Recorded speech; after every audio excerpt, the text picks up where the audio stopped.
नमस्कार, मैं कुमार और आप देख रहे हैं स्टार मिथिला। झंझारपुर निर्मली रेलखंड की सीआरएस की तिथि, जिसको लेकर काफ़ी समयों से समस्तीपुर मंडल हो या मिथिला का वो क्षेत्र जहां ट्रेन प्रभावित है या जहां ट्रेन परिचालन को लेकर के कई सारी समस्याएं उत्पन्न हो चुकी है अभी तक, इन सभी बातों पर डीआरएम श्री आलोक अग्रवाल ने इस बार चुप्पी तोड़ दी और उनके द्वारा तिथि बता दिया गया है जो आखिर झंझारपुर से लेकर के तमुरिया, घोघरडीहा, निर्मली, आसनपुर, कुपहा होते हुए सहरसा तक ट्रेनों का परिचालन कब होगा, इस रेलखंड पर सीआरएस कब होगा, इन सभी चीज़ों पर उनकी चुप्पी इस बार टूट चुकी है। उनके द्वारा ऐसा बता दिया गया है जो इस रेलखंड पर कब से ट्रेन दौड़ना शुरू करेगी, यहाँ के लोगों को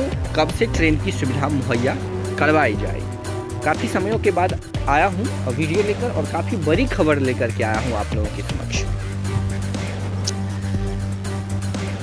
एक दिन पहले बरहारा कोठी से लेकर के बिहारीगंज तक जो 11 किलोमीटर का रेलखंड है, उस रेलखंड पर ईस्टर्न सर्किल कोलकाता के CRS AM चौधरी निरीक्षण कर रहे थे। निरीक्षण के दौरान समस्तीपुर मंडल के डीआरएम श्री आलोक अग्रवाल भी उनके साथ उपस्थित थे और भी कई सारे वरीय पदाधिकारी उनके साथ उपस्थित थे। वहां पर 120 किलोमीटर प्रति घंटे की रफ्तार से ट्रेन दौड़ाकर स्पीड चल किया गया बरहारा कोठी से लेकर के बिहारीगंज तक। वहां से फिर उनकी काफिला सहरसा जंक्शन पहुंची।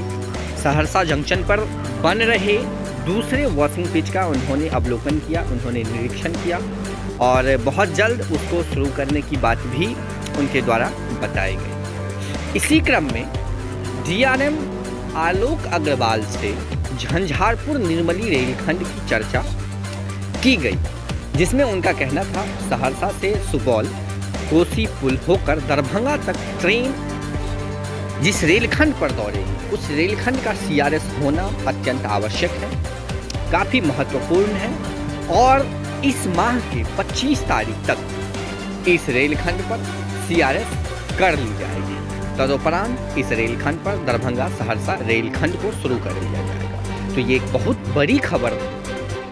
उन्होंने कहा कि दरभंगा सहरसा रेलखंड पर चल रहे आमान परिवर्तन का कार्य, जितनी सारी कार्य थी वो सभी कार्य लगभग संपूर्ण हो चुकी है और अब ये रेलखंड सीआरएस के लिए बिल्कुल तैयार है। सीआरएस होने के बाद जो भी दिशा निर्देश उनको रेलवे बोर्ड की तरफ से मिलेगा, उस दिशा निर्देश के अनुसार इस रेलखंड पर ट्रेन का परिचालन शुरू कर दिया जाएगा।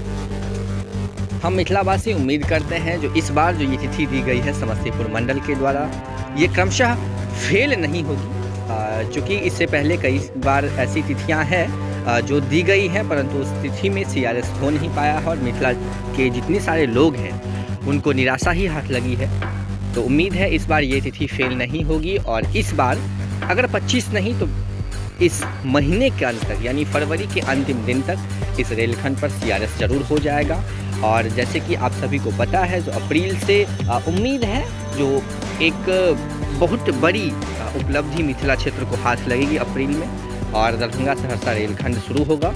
तो ये सीआरएस शायद इसी क्रम में अग्रसर है और इस बार ऐसा प्रतीत हो रहा है जो इस रेलखंड पर सीआरएस निरीक्षण हो जाएगा और उसके बाद इस रेलखंड पर ट्रेन का परिचालन शुरू हो जाएगा। तो जुड़े रहें स्टार मिथिला से। अगले वीडियो के साथ हम बहुत जल्द हाजिर होंगे। धन्यवाद। आप देख रहे थे स्टार मिथिला।